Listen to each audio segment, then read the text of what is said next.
This last storm system for parts of the metro area had more significant snow than others. Down to the south, 8 inches fell around Centennial, 2.2 for Denver.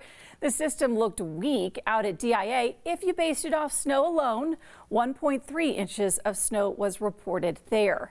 A lot of these numbers represent single statistics for small areas across the Front Range. The climate out at DIA is going to be very different than it is down to the south. So when we're looking at moisture, we have to look at a lot of different things. Snowpack across the state is a great way to look at that, along with the drought monitor. And here for the Front Range, we continue with abnormally dry conditions up through Denver, Fort Collins, and Greeley, with the driest parts of our state down to the southwest. That's why when we're taking a look at that outlook for the winter, January through March, this is good news. Above average precipitation is anticipated through most of the state.